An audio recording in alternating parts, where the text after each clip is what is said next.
This is Training Insights, episode 13. Hi, folks, and welcome to Training Insights. This is episode number 13. My name's Kevin McGowan, and I'm in Ottawa, Ontario, Canada. And, of course, you're listening to this via Training Magazine, trainingmag.com. Today, I'm going to be speaking with Alaine Carrello. She is based near Atlanta in Georgia, United States. And she's kind of a newcomer to the training space. Not really new. She's been doing it now for a number of years, but she had a big career change a number of years ago and decided, you know what, I'm going to try training, and really fell in love with it. And she loves it so much that she's kind of applying a lot of this knowledge to various aspects of her life, and is now actually becoming something of an author as well, and is writing a lot of articles, including for our very own Training Magazine. So let's go off to Georgia, and we'll talk to Alaine about just why she decided to become a trainer in the first place. And hi, Alaine. Welcome to Training Insights. Hey, Kevin. How are you doing? I'm doing great. I really appreciate you taking the time today. Well, thanks for having me. I appreciate the time from you. Aren't we nice? We are. We're such nice people. It's these training people, right? They're always very nice. Always got to have a smile on, no matter what. Actually, I didn't anticipate that segue, but that's a perfect one.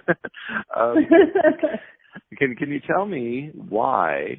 Because the point of our conversation really talked about you were a career changer, I guess. Really, you kind of came into the training role after being in other roles for a long time. So I'm wondering if you could give me a bit of a background on where you were and what inspired you to move over to this career.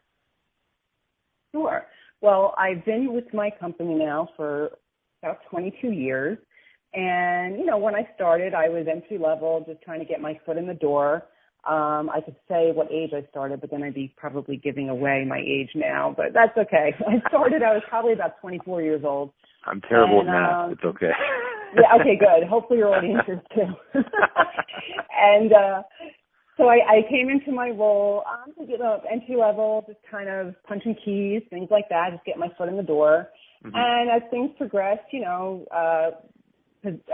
I took some promotions here and there, and really right before I became a trainer, I was a supervisor, mm-hmm. and I supervised an operations team who kind of ran all the behind-the-scenes goings-on, as well as our quality assurance team. So, I had a group of people under me, and I did that for about 6.5 years, and I got to the point where I said, I don't know that I could take this team any further than I already have. So it's time to do something different. Right. And it just so happened that a training position opened up, and I said, oh, okay, I'll go for it. And, I had all these trepidations, and, it was outside of my comfort zone. And but I kind of set my mind to that, and I went in for the interview. I had to do a presentation. I'm kind of an over-preparer, so I really made sure I was prepared, which actually happened to work out for me because I ended up getting the job. Well, yeah. And that's when the panic set in. I got the job, and I said, oh, no, what do I do What do I do now? Now I have to actually do it. And it was funny. I spoke to my old boss, who I worked for right before I got the training position, and he was there actually for my presentation and everything else. And I said, I think I'm having buyer's remorse. I'm a little scared now because I have to actually do this job. And he said, you're crazy. Do it. This is what you're meant to do. And here I am, almost eight years later, training.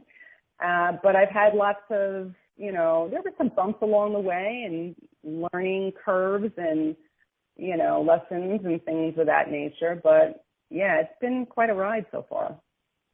Well, interesting that you say that, there are some bumps along the way. So obviously I'm going to ask about the bumps, but what do you think what do you get out of this role that maybe you didn't get out? What kind of part of your personality, part of your interests are coming out in this role? Well, like I said before, I was running the operations team, and operations was very behind the scenes.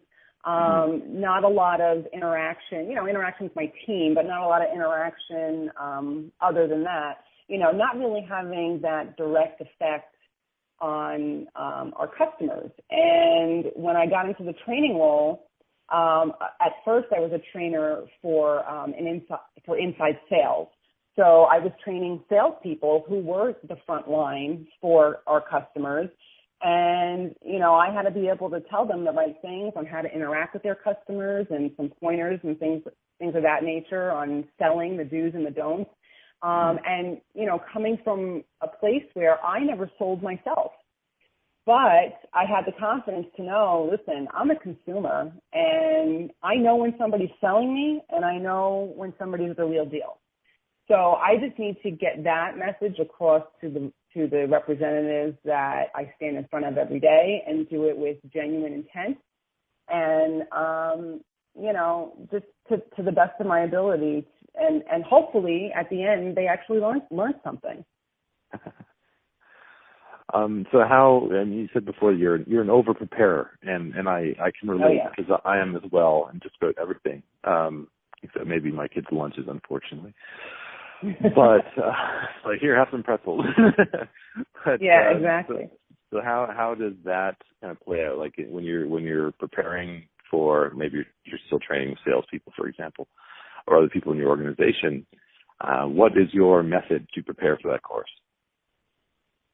Well, there's a lot that goes into it. It's funny. I come across people every day that I train, and all of them say to me, oh, I want to be a trainer, because they think that we just kind of stand up in front of a room and just kind of talk and, maybe joke around here or there and whatever. Nobody really sees what's behind that big curtain. And, I wasn't really aware of it so much either until I actually got into the role and, saw all the preparation that takes place. We have to go for certifications and we have to prepare the certification, and then you have to actually kind of deliver that training that you want to get certified in to the people that wrote the material.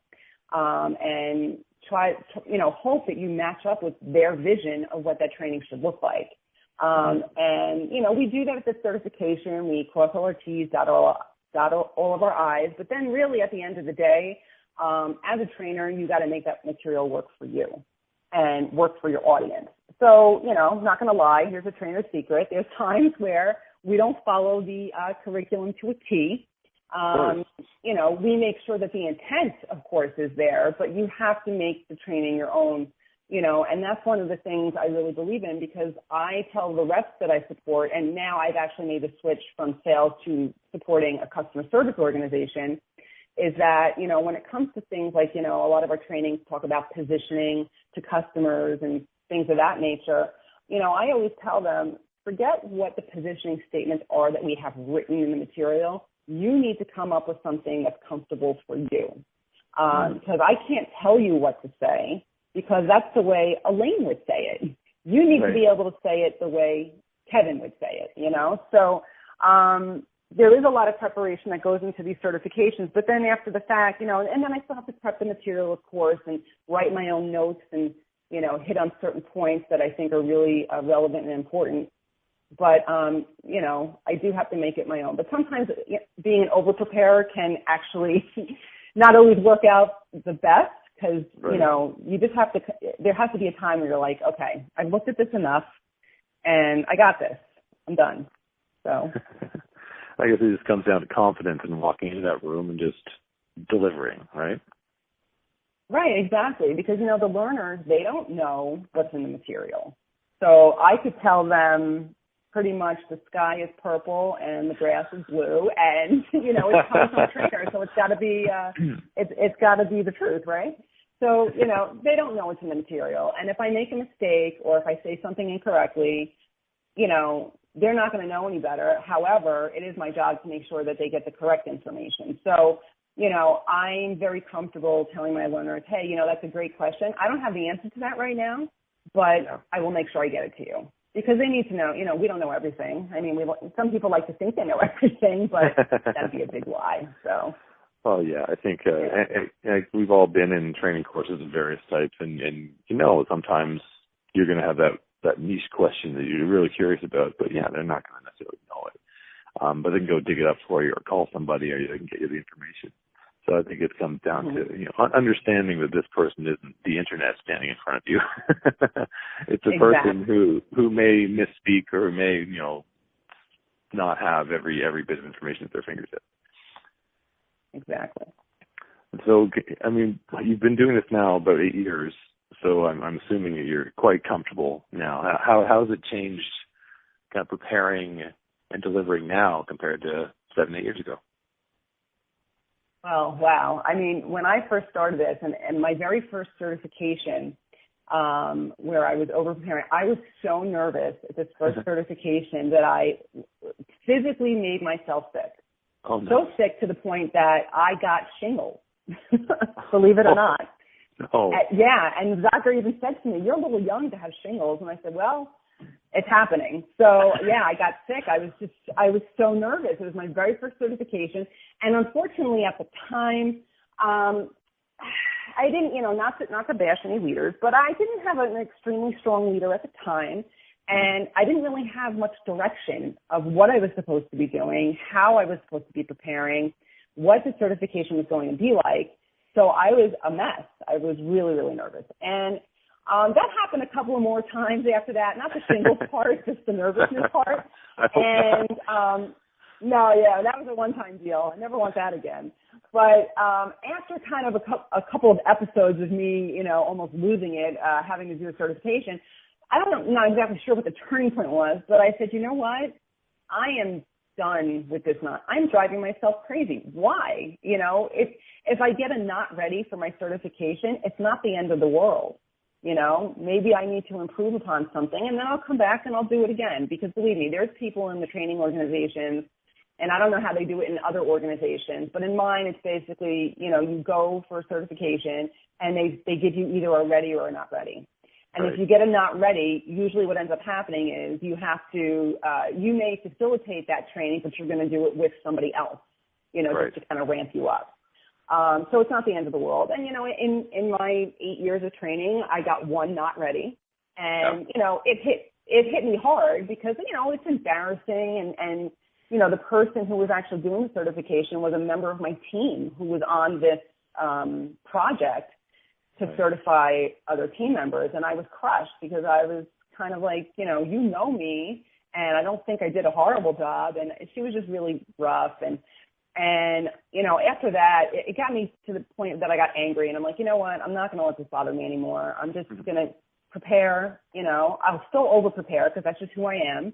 Yeah. And, just deliver it and put it out there. And so it's definitely much easier now. I mean, it doesn't take me long at all. I don't, if I know that there's a training coming up, I'm not like, freaking out about what the topic is. And, there's times where we only have literally a day of prep, and that's rough, but we get it done.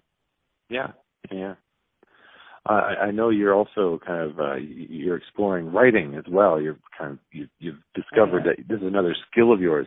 Why have you decided to venture off into this as well? Well, I used to write quite a bit through school, high school, college, even back middle school. I always liked to write, and I found that I was actually pretty good at it. I've done some writing in my adulthood. Things, silly things like toasts. I did a toast for my parents' 50th anniversary. I did one for his wedding. Just stuff like that. And and they're humorous, and people relate to them. And that's one thing I think that I'm pretty good at. I guess good enough to the fact that Training Magazine has decided to publish 3 things that I've written. So I guess it's not that bad. They're going to publish it in their online magazine. So. Yeah, I was inspired to kind of get back into it. I went back to school recently, 2 years ago. I went back to college, and I got my bachelor's degree in adult education. Good for you. Something that I thank you. Something that I regretted, that I had never finished. I mean, I started my bachelor's degree many, many, many years ago, and I wasn't feeling it. And I really, I wanted to work. Because I'm just a worker. That's what I do. And wanted to make money because, of course, that's important. Yeah. And, and I left school. And it took me, over 20 years to finally go back. But, I had to write a lot again. And, it wasn't always about things that I found were super interesting. I mean, some of it was for sure because it related to my field of work. But a lot of it was, kind of reviewing scholarly articles and then having to, write your thoughts on it and do quotations and all of this. But then after I would write these papers, I would read them back to myself and I'm like, that's not half bad. So, yeah, it kind of got that, that drive again to start writing. And then I met Lori Freifeld from Training Magazine. She was at one of our learning and development conferences. I actually didn't meet her at the conference. She was doing a Q&A on the stage, and I was writing down furiously everything that she said. And I just decided when I got back to work, I would email her, and it kind of just took off from there. You just never know, right? You never know. You got to put yourself out there, and that's what I've learned, along the years. You just have to do it. I agree because I've kind of had the same revelation, I guess, in the last couple of years too. I mean, it's what I'm doing, this thing that we're doing right now, and things like that. Right. Just try it, and you will get something out of it. If you don't like it, it doesn't work out, fine. It was good research, but otherwise, it might actually work out to be something fun and interesting for you. Yeah, I mean, you never know. You have to keep yourself relevant. I mean, the workplace now and the workforce is such a volatile place, and, you never know what could happen. I mean, here today, gone tomorrow, Yeah, so that's true too. For me, it's important to be able to kind of, have your hands in a bunch of different things and see, what pans out, because that could end up being something that's your dream job that you didn't even know that you could make into a job. So Exactly. Yeah. Well, Alaine, I'll cut it off there, but I just want to say thanks so much, and really pleasure to talk to you. I think we have a lot in common. Yeah, absolutely. And, anytime you want to chat again, I'm up for it. I think it was a great conversation, and, I love what I do. The learning and development world, although it can be very greatly underappreciated sometimes, we work hard, and, if we can make a difference in one person and have them learn something or take something away, I feel like it was a job well done. Fantastic, Alaine. Well, thanks so much. Thank you, Kevin.